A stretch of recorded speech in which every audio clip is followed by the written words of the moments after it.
10, 9, 8, 7, 6, 5, 4, 3, 2, 1.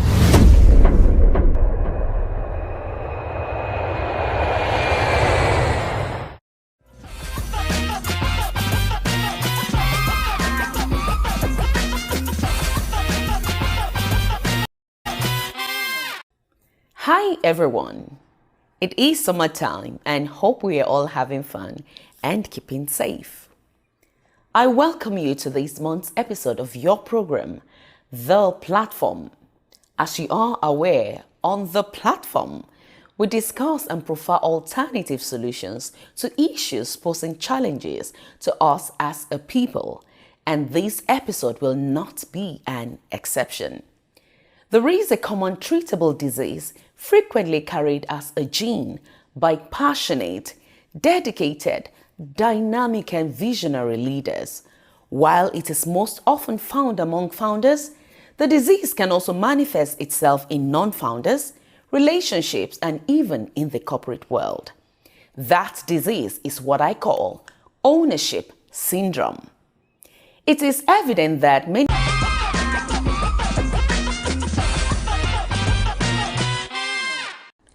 So you're welcome back from that short break. And before I went on that short break, I told you that I've got two wonderful people here to discuss the topic ownership syndrome with me. So I'm going to leave them to introduce themselves. So can we please meet you, sir? Yeah, my name is Bukki, Solanke, and I'm a real estate agent here in Winnipeg, Manitoba. I've been a real estate agent for about 4 years now. Wow. Prior to that, I was a property manager. I still have my credentials, property manager, by the way. So I was a property manager for about 12 years before delving into being sales aspect of real estate. So altogether, I've been in real estate now for about 16 years altogether. Oh, wow. Yeah. So, yeah. All right, you're welcome, Unless sir. you want to know more. Oh, no. Let's just pause there for now. So can we please meet you, ma'am? Yeah, thank you. My name is Toyin, Seidu. I'm an entrepreneurship person back in Nigeria. But right now I'm working, and at the same time I have my business aside because I can't let go of business. That is where life is. Wow. So, yeah. Okay. So that's where life is. And I'm now into event management. And with God the glory, I just started, and it's about 2 years going, and it's going well. Amen. And it's going to thrive in Jesus' name. Amen. So let's dive into what we have today as a discussion. And I'm going to start with you. So let me start today by asking you, what is ownership syndrome in your words?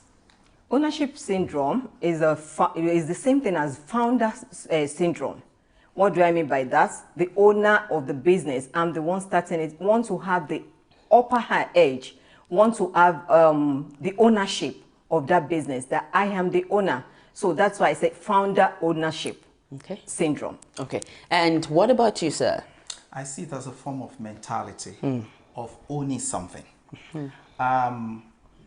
You created or established something, and you want to be seen and recognized with that thing, and no one else has the right to that thing. Like it's attached to you. Exactly, it's attached to you. It's called by your name, even if it's not named after you. You still want to be known by that thing. Your identity is wrapped around it. So anything that comes outside of that thing, maybe that wants to come and interfere with what you see in that thing, you don't welcome it. You understand? So it's all about you. It's all about. So that's going to take me to the next question. So why do people, I want us to stress the why.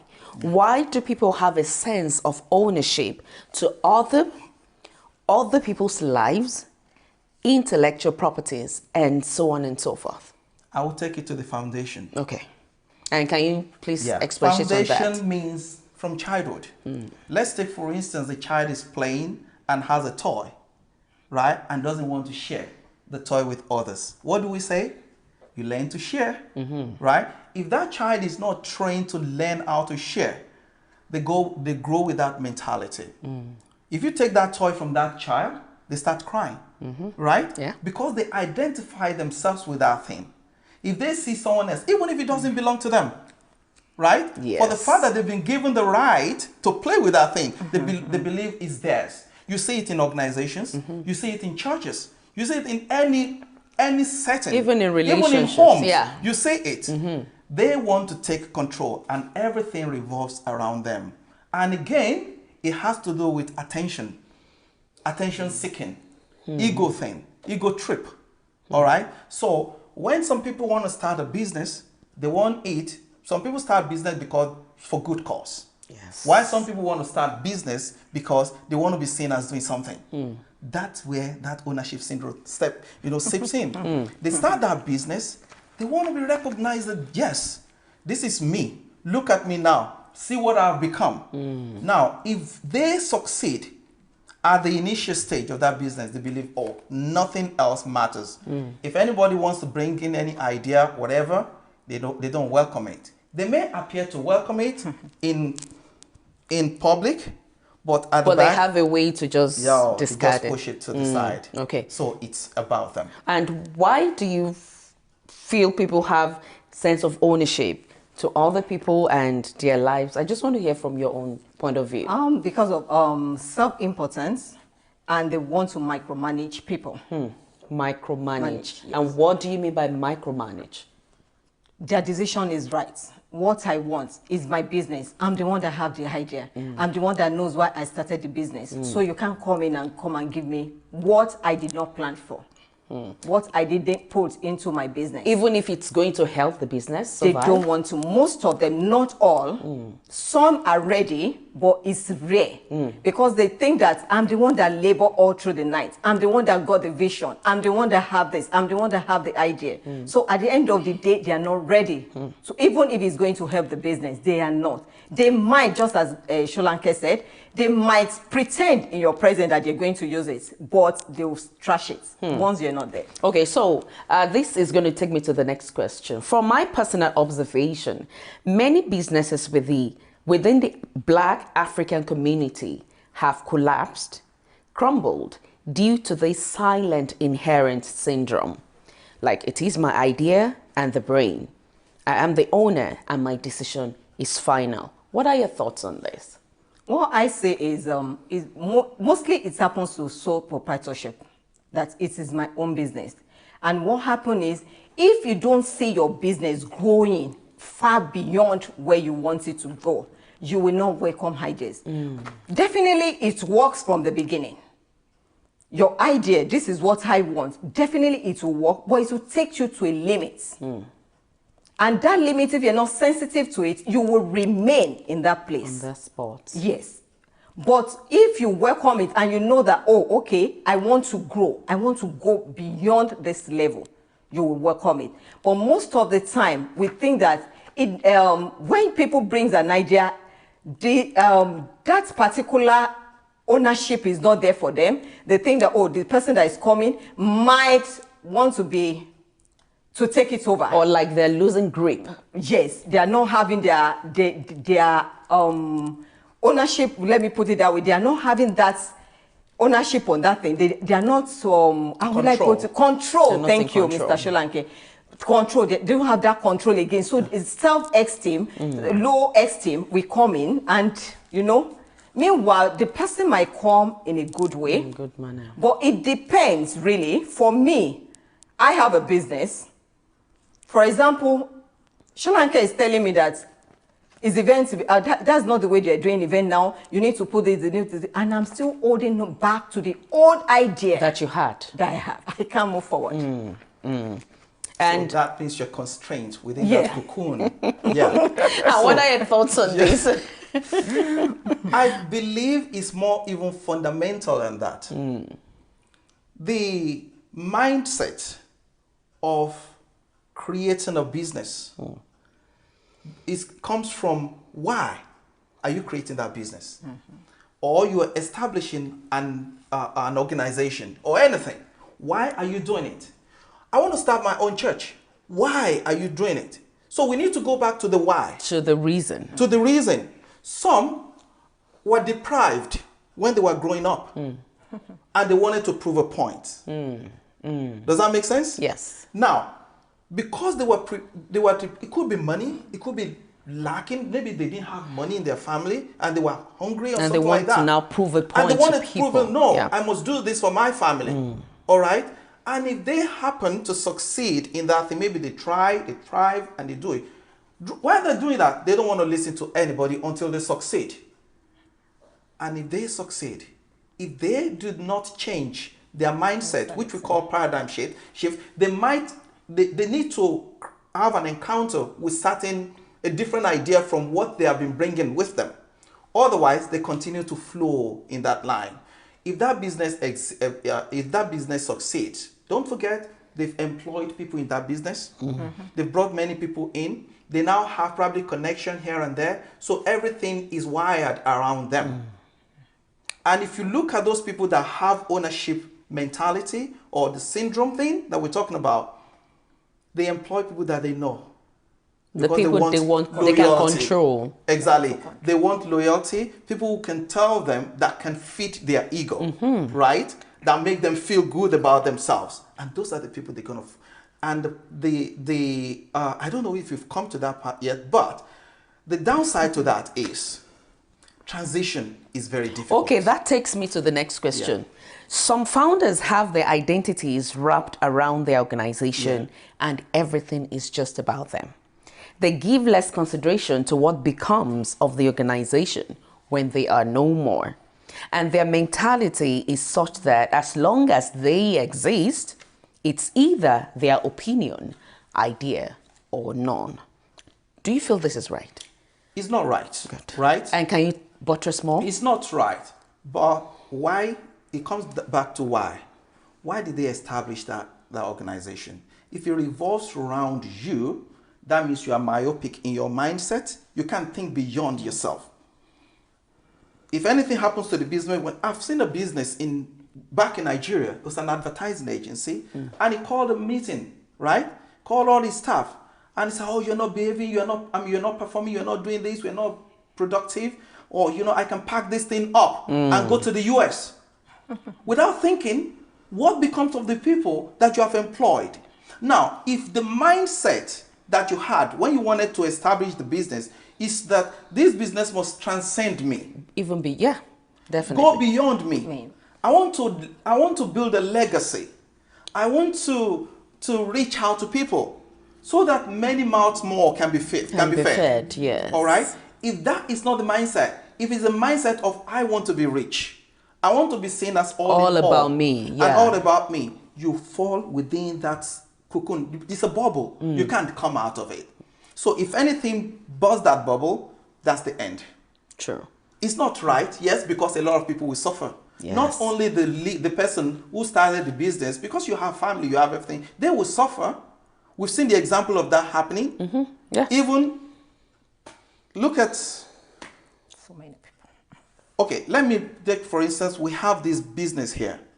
This business mogul into fashion, I'm not going to mention his name, that has problem. The company is named after him, by his name. He has problem, and what happened to the business? It went down. It went down. But from what I heard, I think he had that kind of ownership syndrome thing going on around him. And even in Nigeria, it's happened before. A multi-billionaire that died. And after he died, what happened to his business? Everything went. Fizzle into the oblivion. So what do we want to do? Do we want to continue with that kind of thing? Do we want that kind of thing to happen to us? And that is why it's not good. Okay. All right. Thank you very much, sir. So, Sister Toyin, I'm coming back to you now. I strongly believe that organizations thrive when different ideas and innovation are welcomed from people around. Unfortunately, I have seen some founders feel threatened and, they feel insecure when they see people trying to help or suggest corrections to what has been the norm. Now, have you had such experiences before? And if yes, can you please share with us to understand what and how you managed such situation? Thank you. Normally, I never come across that. It has never happened with me where I work. But what I think do cause all those things, as I said earlier on, and as Solanke have said, when the owner thinks that they are not welcoming ideas, they are not ready to listen. I think that is what really affects and bring all those things that makes it to happen. I've never experienced it. Maybe I'm fortunate to work even as a manager that time.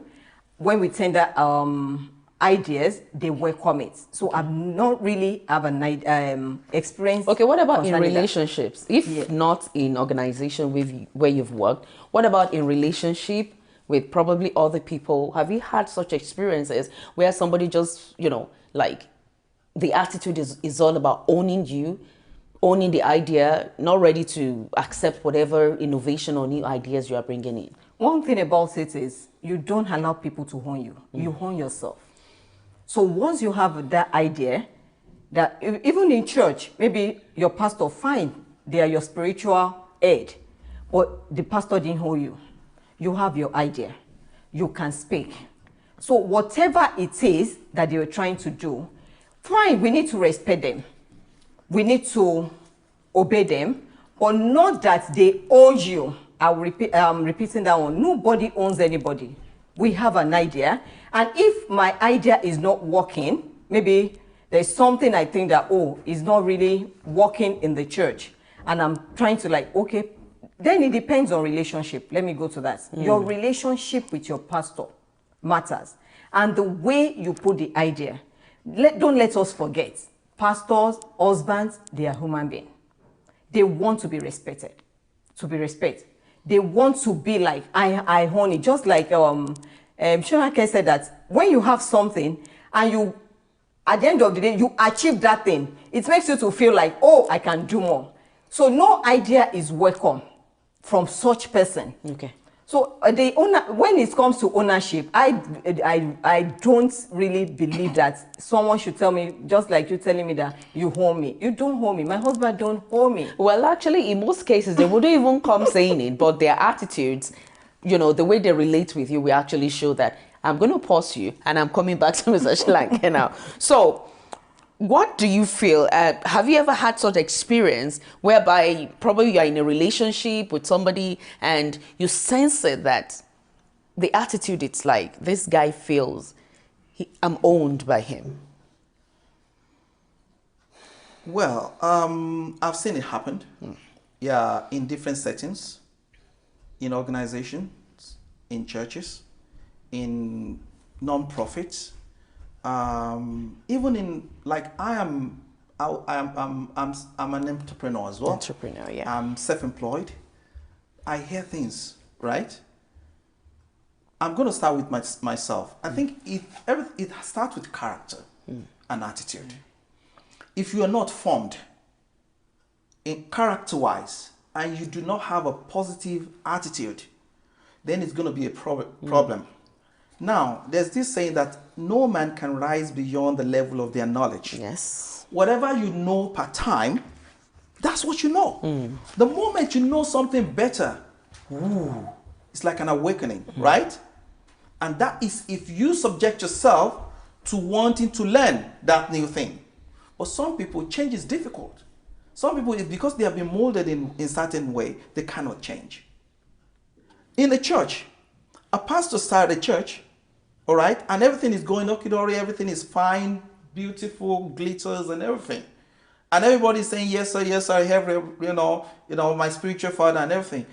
It goes into their heads. All right? They may not know that it's gone into their heads. Yes. When you have one person who respects you seriously, and everything you say is like oracle, you feel good. Yeah. Now imagine you have 5 people. There you go. Right? Now you have 1,000 people doing the same thing. Oh, wow. And your character is not molded yet at that time. Then you start seeing yourself. You won't even pray anymore because you feel that you know everything. Everything you say in your mouth is like oracle. because maybe you say something and the prophecy comes to pass. The same thing in organization, because you think of an idea. You think of an idea, and because you think of that idea, you call a meeting in your office and you throw it open, and that idea comes to pass. You pat yourself on the back, forgetting that there are people around you who made it happen. Okay? If one falls into that, then everyone, what start happening around you is resentment, and you don't see it.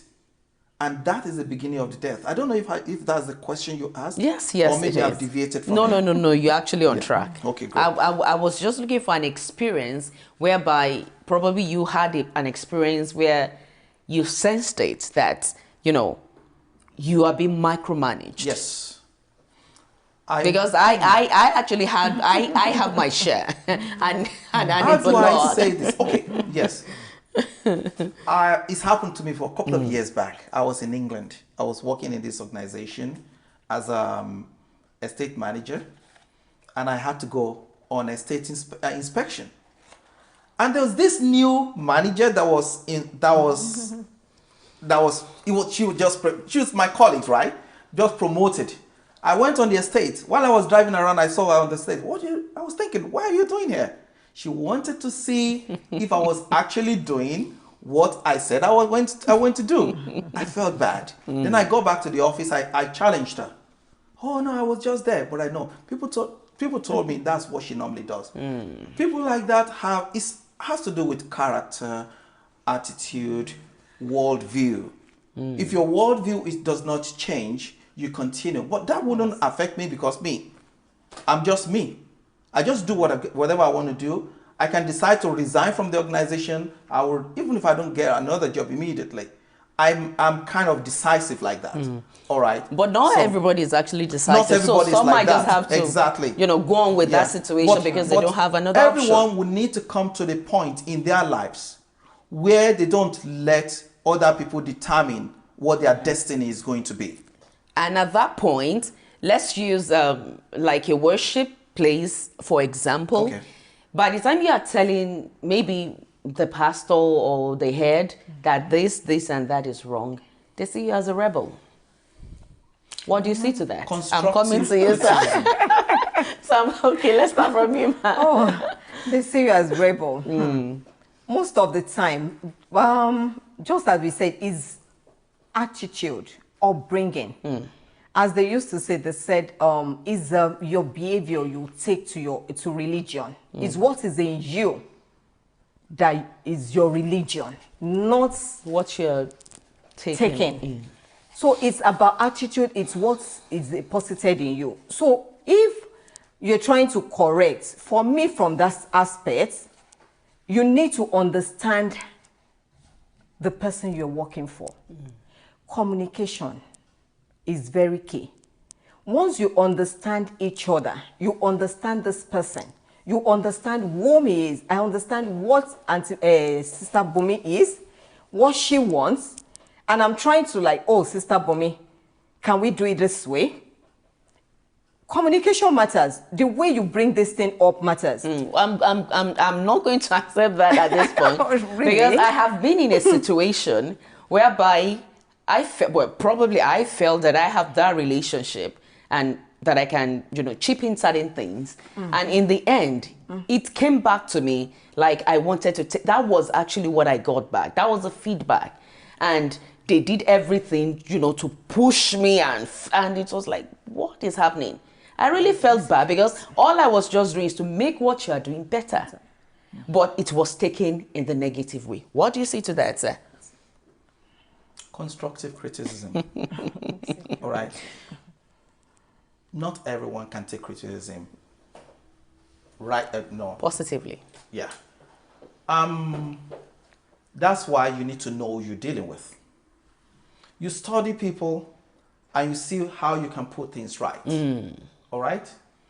Despite that, some people, irrespective of how you place it, they still see you as a threat. Yes. They still see you as... you are better than them. Yeah, not even that. They might say, what idea she got? Oh, shit. What has it got? I Was did she this. there when we started? I did this. I brought it this far. Where were you when and we what did we are this? doing is working. Yeah. And if it's working, don't break it. Right? And we have a vision, we have a mission, we have vision, Goal. mission, and whatever. Yeah. There's one other Sean that they normally use. And we have everything, and it's working. Okay? And for as long as it's working, and someone that is bringing another idea, they see it as a different idea, alien to whatever that they have. Is it on different, place. or because they don't just want to see the positivity in what you are bringing? Maybe they don't like it. Because it is all about them. Yes. Sometimes it may be they don't like your idea. See, perception matters a lot as well. I may be looking at you and I have a mindset about you. Mind that the mindset doesn't necessarily have to be the right one or whatever. It may not be true. I may be delusional about it, but I have that mindset about you. Some people form opinion. It may be your carriage, and they see it as, oh, this is what she is, this is what he is. And because of All that, right? they Because just of that, want they to kind of create some kind of fence, wall, like a barrier. in between. So if you want to cross over, they fence you off. It happens. Okay. Yeah. All right. So I'm going to pause here. We're going to pause and we'll quickly go on a very, very short break, after which we will continue on your program, The Platform.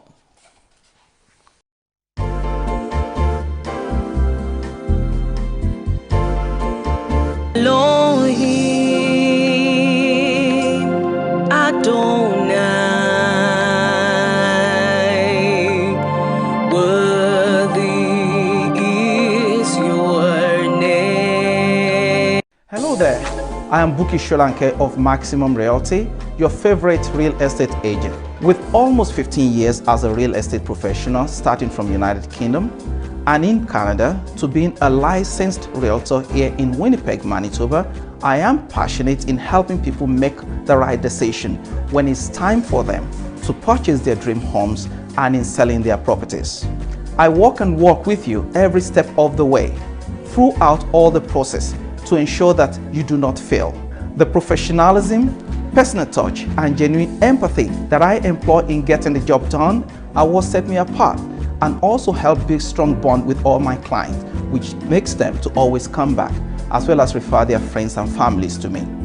Call me today on 204-997-6117 to schedule an appointment, and I am all yours. Bukki Solanke, your trusted family realtor. We welcome you to Yemi Fashion for all your souvenirs, asoebi, embellishment of fabric, and fashion designing needs.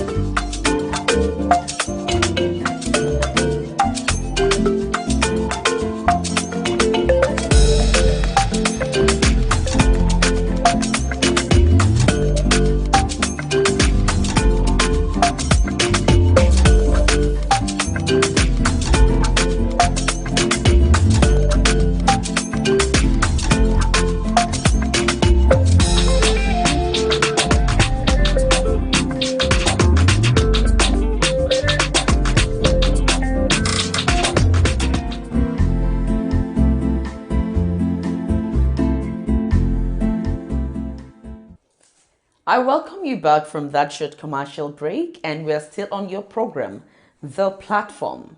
And on today, we are discussing the topic, ownership syndrome. Before I proceed, let me quickly tell you that you shouldn't forget to subscribe to our channel, like, comment, and also share with friends and families. All right? And I still have in the studio with me Bukki Solanke and Toyin Seidu.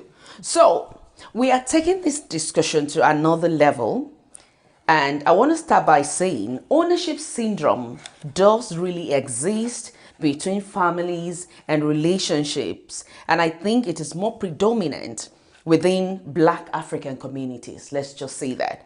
And for instance, members of your family and my family naturally have this sense of ownership to the extent that they expect you to shoulder responsibilities even beyond your capabilities. I'm going to start with you, sir. Can you share your thoughts and experience on this? Sir? Well, I want to disagree a little bit that among the black community, it's everywhere. It's everywhere. Okay, it's an humanity thing. All right, but it depends on where everyone is coming from. All right, and the circumstance of the situation, right? Yeah. Anyway, now I've seen Caucasians do this thing. They controlling wives, controlling husbands. Wow. They want to be seen as the one who is in charge of everything. Right? It be everywhere. We read it every time. What is going on? Yeah. Right? We see people going out saying fathers for justice. Okay, what are they fighting for? They want to fight for their right because they believe that their wives or ex-wives have taken over from them, and they've been deprived of the access to their children. All right, you see it within micro families. What is happening? Then in our own, the reason why we see Black Africa, because that's where we're closer Or to. probably because, let's say, maybe it's predominant within us. Because we are closer to that. All right? So now, what we see is what is around us. Yes. Okay? And what is around us is what we report. Right? So if we are not in the other area, then we don't see it. Now, it happens in, well, what I've observed in around us in our community is this. Many people are deprived. You know, I mentioned it earlier on, that maybe poverty or something like that, lacking this and that. Okay? Now, someone now rose within that family. Okay? Yes. And it appears to be someone that's going to take everyone out of poverty. Okay? Now, everyone, because there is no support system in our community, government does not provide that support system. Nothing. That person becomes the local government in his own family. Does that make sense? Yes. So everybody wants to have a bit of him, a piece of him, right? And you know what happens? With the little resources he has, he's not even growing anywhere. Okay? After a while, he himself might start seeing himself as the all in all. The all in all. Forgetting that he also has his own. Because some vital decisions will not be made without him being present, because it has to do with money. Yeah. Does that make sense? Or if he's in position of power and is able to help one or two people, everybody, not even only his family, his friends will bring their own brothers and sisters, or the friends want him to help them. They start looking up to him as the Alpha and Omega. Okay. So that's what happens. Okay. And the family or the friends now feel that they own this single person. Because he's been friendly with them. He's been friends with them from childhood. And if he says no, it becomes an issue. He becomes an enemy. He What doesn't want to help. That, ma? For me, because we have as we said, the way we grew up in Africa. If your family, I remember one family, yes, that they have only one room. They all live in one room. They share love. They share everything together. Even the sister had to go out of her way in order to help the junior one. She deprived of herself going to higher institution. So the brother that she helped, let me put it that way, to graduate, now have a job. What do you expect? She'll be expecting that person should give back to her. Reciprocate. Yes. Okay. But if care is not taken on that person's part, it will die on time. How? Wow. The lady. The guy. Because now they are depending on him. If he did not make them to realize this is my limits, because they expect too much from him. They expect too much from him. And if he did not really let them to understand, we're talking about extended, and don't forget he has his own immediate family. Yeah. So that place, that person needs to know how to manage. Management comes in to balance it. how does he balance it? Even after telling them, and they're still like, but I did this for you, just like you said that the sister deprived herself. So automatically in that sister's subconscious mind, she's waiting for the guy to come back. And so whenever she comes out with this, the guy must answer. Whenever she comes out with that request, the guy must do it. Yeah, that's why I said that must is not a must, or else that person wants to die on time. And if he says no, it is going to be an issue. It depends. That is where wisdom comes in, really, because we are looking at someone at the middle of say now. The family is there, his own immediate family is there, the extended family is there, and he needs to balance it. So in essence, who owns They who? don't. No, Is it that nobody owns. they own him or he owns that them? is where that ownership comes in. Nobody owns anybody. Nobody, yeah. Nobody. Exactly. Nobody should actually own. think that I understand hold that. you. What I'm saying is this. Yes. What I'm saying is that someone sent him to school. Yeah. Hold on. Someone Good. sacrificed. Someone sacrificed, sent him to school. That Yes. person may have ownership syndrome, Yes. right? That he sent him to school because I sent you to school. I deprived myself to Yes. this. I struggled. I worked hard for you to become who you Yes. are today. So you need to give back. It's your turn to do that. If that person is not very careful, that the lady that you mentioned might now want to start controlling that guy's life. Yes. That is the ownership syndrome thing we're talking about. We're talking about. Yes. All right. But at the same time, Yeah. that person, the person the guy now, should also know that nobody, I'm still saying it, nobody owns anybody. You might help me as a sister, but that doesn't mean you should control me. Well, yes, Yeah. yes, you are right. But Yes. this sister, don't forget, I'm trying to bring in this emotion. Yeah. The sister sacrificed her own life Life. to send this guy to school. So automatically, the sister will always come from, I did this for you, bringing those emotional blackmail to suppress the guy. Now we are talking about the sister. Yeah. All right. We're not talking about him. Because the sister. It's not him that is displaying ownership syndrome. It It's is the the sister sister. that has a tendency Because the sister of did all. displaying ownership syndrome. Yeah. Because he did it. All right. Now, sorry to I just want to add something to No, I'm still inject that. Yeah. Because if we look at it, let's bring it home a little bit here. We're in Canada. Manitoba has nomination program. You can nominate friends, you can nominate families and everything. Now you go ahead to nominate your family member and they come here. Okay? Now you want to know everything that is happening in their lives. I'm actually coming there.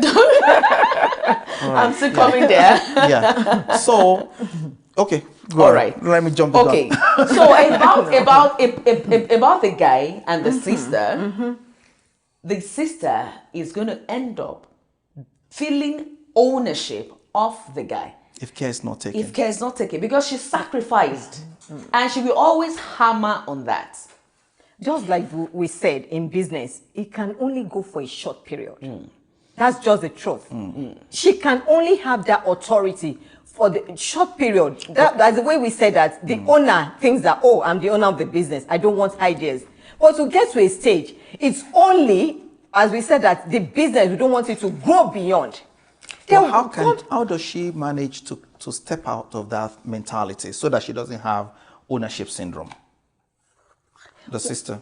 That sister? Yeah. The only thing, as I said, that brother needs to make her to understand. No. It has to be her. To me, my own understanding is... Relationship. Okay. No, if you are talking about relationship, yeah. I have relationship with you. You are my brother. Do you understand? We will have a way of communicating. We have a way of understanding each other. It might be painful.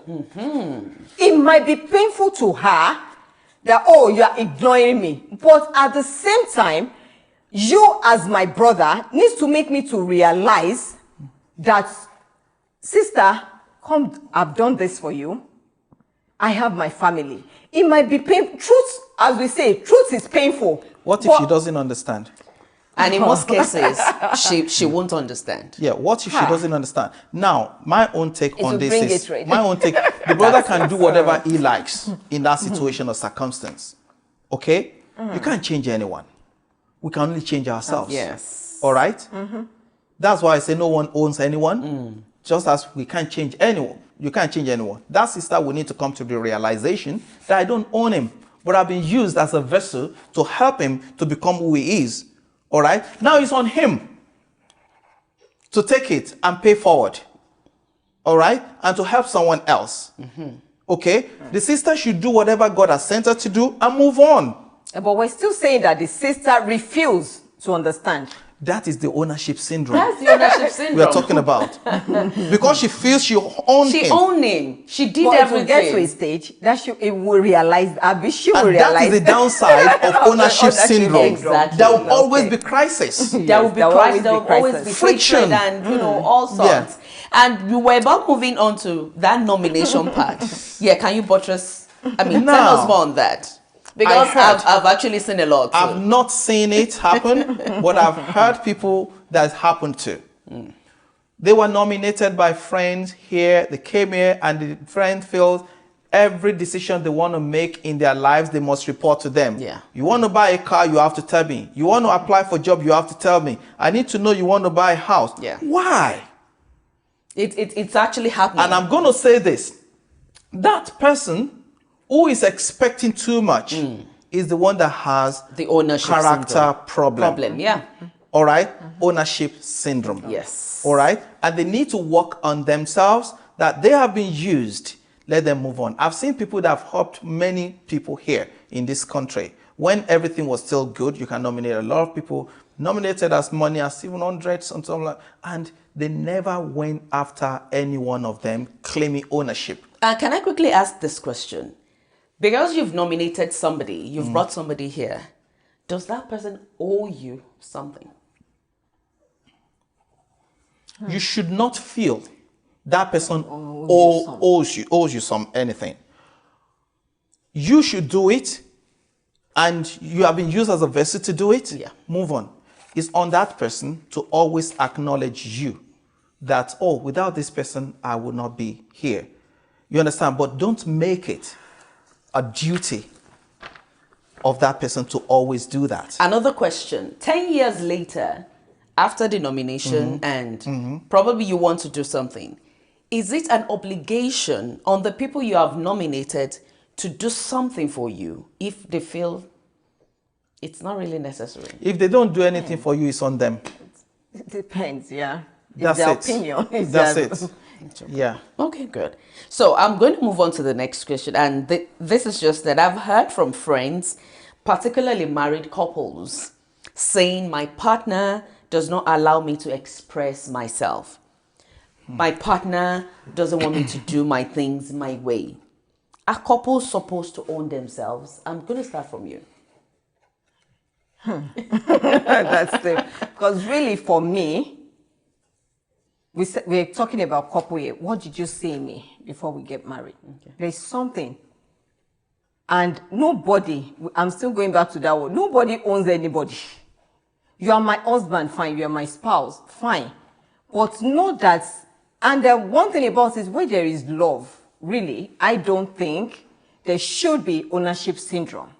I don't think there should. Where there is good communication, I don't think there should be ownership syndrome.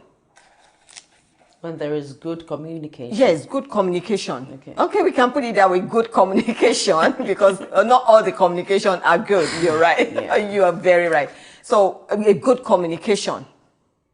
But any communication, bad or good, is better than no communication. Yeah. Because it makes you to know people, right? Or who they are. It makes you to understand each other better, where you stand and where you're going. Okay. You understand? Talk. All right? And interact. But it brings out the real you. But why do couples feel that I own him? She owns, I mean, you know, why should that come in between couples? Fundamentals. What do you mean by fundamentals? Where you're coming from. How? Yeah, there's always got predisposition in human formation. As we are growing, what we see, who we're surrounded by, they form us. Okay? What you see your parents do, how your mom talk to your dad, how your dad talk to your mom, how your brothers talk and relate to each other. You may not know until you get into that situation. Oh, my dad beats my mom. I will never do that to any woman. Then you get into marriage and you get provoked. And with little thing, and all the things that came to your mind at that time was, oh, no wonder my dad used to beat my mom. Then you strike. Then you are repeating exactly the same thing you said you're not going to do. You wouldn't do. You have seen it happen. It's gone into the subconscious. But if you have never seen it happen, you won't do it. I've been pushed before. Okay? But I said, no. Who are you? What are you doing? Rather, what did I do? I walked away to calm down. And because I have never been in that situation before, the person involved walked after me, said, scared, started apologizing. Then we talked and everything went. And that was the last time. Now, in relationship, everybody wants to have sense of belonging. The woman wants to have sense of belonging. The man wants to have sense of belonging. If that is not ironed out from the time the relationship started, there's going to be friction in that relationship. Understanding is key. And what brings understanding? Communication, healthy communication. It's not about argument. Argument is out of crisis, the friction, whatever, and whatever it is that you have been building up, or whatever the baggage that wherever you are carrying from wherever you're coming from. All those things has to be dropped at the altar of marriage. But many people don't realize that. They still continue. They wonder how I want my sense of belonging. I want girls' night out. I want boys this thing. There's nothing wrong with that. But do you agree among yourself? But the moment that is not understood in that relationship, there will always be someone in that relationship that wants to control everything. I'm being disrespected. Why will you talk to me that way? Right? Mostly men. Right? I'm a man. Okay, thank you for mentioning that. No, it's true. No, mostly men, because sometimes you feel slighted. Because women generally, I'm sorry to say this, we talk. We have mouth. So, yes. You understand? You can express. Men can bottle things up a little bit. Yeah. And anything that touches the ego of a man, don't you go there. have destroyed him. Yeah. Okay? And that's the reason why I said that lift your man up. If you lift him up, he's going out of the house, he's going to conquer the world.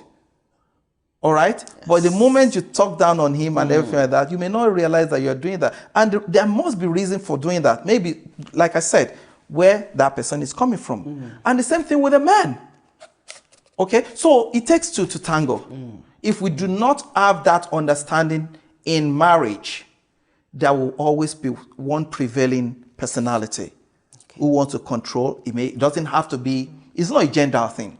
It may be a woman, it may be a man. Yes. And what do you have to add to that?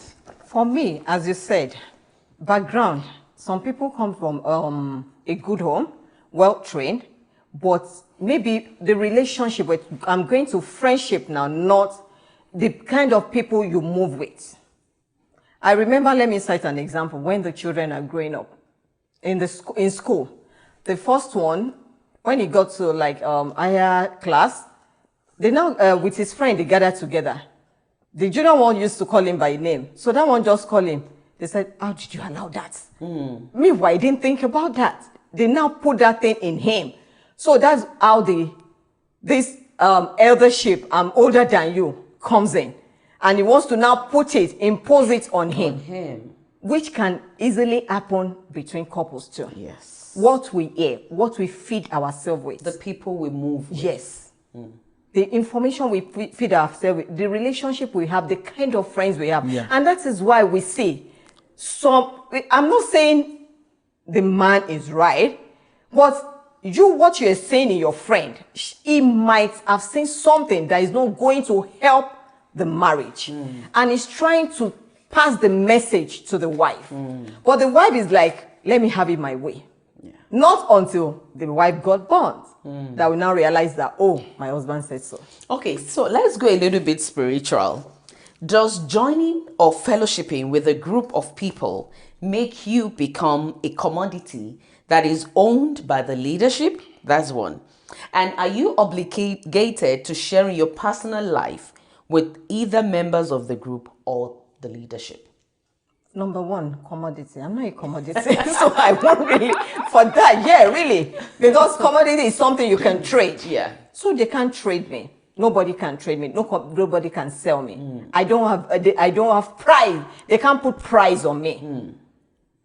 So with that one, nobody, no ownership or ownership you as their you know, property. they see me as the property. Yeah. No, I'm not anybody's property. But when it comes to, okay, can we discuss, like some people, for some people, they're like, oh, the relationship between you and your pastor or women, or maybe you're in a group in the church. It depends. You might have some issue that you think that, oh, I'm safe with this person. I'm free with this person. I can share with. But before you get to that level, you know the kind of person the person is. Okay. Not the one that talks around. Not the one that will leak. How are you going to decipher that this person wouldn't talk around? Behavior. There is no way you will move. They said there is no way you will move. I can't move with brother. I know that some people can hide, but you cannot hide forever. They said behavior is smoke. Yeah. You can't hide it. It will surely come up. It will come up. Okay. What, if I may come in a little bit in the area of, we're talking about church or the spiritual setting. It's spiritual. We call it that, right? Yeah. It's intangible. We cannot see it. It cannot be held. But slippery slope. Every one of us see ourselves as spiritual, right? And when there is a spiritual leader, the spiritual leader sees himself as above everybody. Yes. Rather than seeing himself or herself as a servant. That is why, you see, servant leadership. That's what it's called, right? You are a leader, but you see yourself as a servant. You are a vessel, but mostly among us in our setting, because we are used to having that leadership, spiritual leader figure in our setting. We tend to respect them, and they tend to see themselves as the authority. And all right, whatever they say, to them. Whatever they say is what goes. Now they've established the church. You come to the church, okay? You become a member of the church. They automatically expect you, because you have now a member of our church, become a church worker. Okay. You become a church worker, they want to tell you exactly what you need to do. Actually, as you are stepping into the church, they are telling you what to do. Okay. Forgetting that you come voluntarily. Exactly. Okay? You come voluntarily. I can walk out voluntarily. You don't own me. It's between me and God. That's it. Okay? If I walk out, I've seen leaders curse a member because they're leaving. I've seen leaders curse them, saying them, and even announce their name from the pulpit and say this person is excommunicated from the church. I've witnessed it. All right? Is that right? No. Ownership syndrome. That is exactly what is happening there. And it's character flaw. If your character is not shaped before you are entrusted with duty of leadership, you will have that ownership syndrome. Yeah. And that is exactly what is happening. Yes. And if you look at what normally happens is most of those people, they go down. They go down with time. That's it. Well, if we read God's genre, we'll see all these things there. All right. We've really done a lot today. And if we go on and on, I know we're not going to leave here today, because it's a wide topic. And I think we will still have to treat this again. Yes. So, Sister Toyin, can you finally give us an advice? What advice do you have for our viewers that may be experiencing ownership syndrome, be it in their relationship, business, or associations? What I would just say is, we need to submit ourselves. You are starting a business, where are you taking it to? When you have an idea, be open. Be open to ideas. Even at home, as husband and wife, be open. Don't be, so just as he said, you see yourself as leader. I know it all. Once I know it all. It has to be that way. The idea, no, it's my idea. You don't know it. What do you have to say? No, we shouldn't. Yeah. Where there is love, they said the love covers All sins. all sins, you understand? So where there is love, we can easily talk to each other, understand each other. See things in other people's lenses. Then even in church that we're talking about, when you're talking about that one, most of the time, it's even the congregation that caused it. So by the time the pastor is getting back at them, they did not realize that they are the one that caused it. Pastor is coming, you carry Bible. Man, yes, but you're pretending. Pretense. But I've seen a pastor. Okay. I've seen a pastor of a mega church, which I was part of from inception, who refused to fall for that trap. Yeah, of course. When you understand, have some of them, yeah. And if everyone around him, like that, there's protocol, there's everything. Say, oh, why? You'll be telling them why. Why are you doing this? Say, no, I want to see them. We walk in. No, pastor, don't do this. He will go and do it. Now, he formed his own character. That's it. Now, what happened is this. You are not. We need to come to your question. We need to come to the realization that we are not Alpha and Omega. Yes. We are not the beginning and the end. We have to humble ourselves to learn from people who are not even in the position that we're in, because everyone has something to offer. Yes. If you feel that everyone is a lesser man, then you have failed. Okay? So now, if we get into that situation, into that form, that no, I'm a leader, but I need to listen to this, I need to listen to that in order to let this thing grow. If you are not in that circle, the vision will continue. Definitely. Then transition will happen. Oh, yes. Thank you very, very much.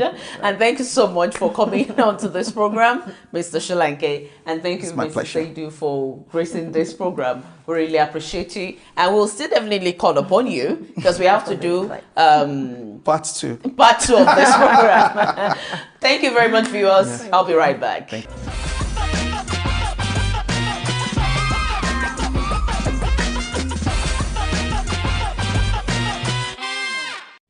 Ownership syndrome is very rampant in businesses, families, relationships, spiritual associations, and so on. However, according to Warren Buffett, if you want to go fast, go alone. But if you want to go far, go together. And I'm just going to add, go together with like minds. Whatever relationship you may find yourself, learn to appreciate and respect the other party, their opinion and ideas. Desist from taking people for granted. Also remember, you don't own anyone, not even your spouse or your children. Life is temporal.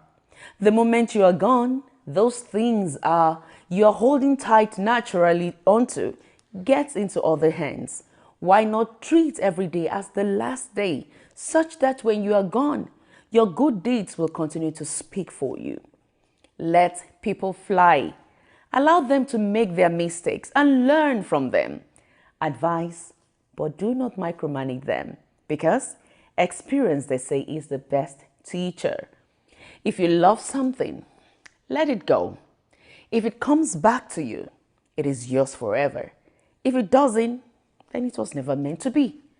And to all fathers out there, we say Happy Father's Day.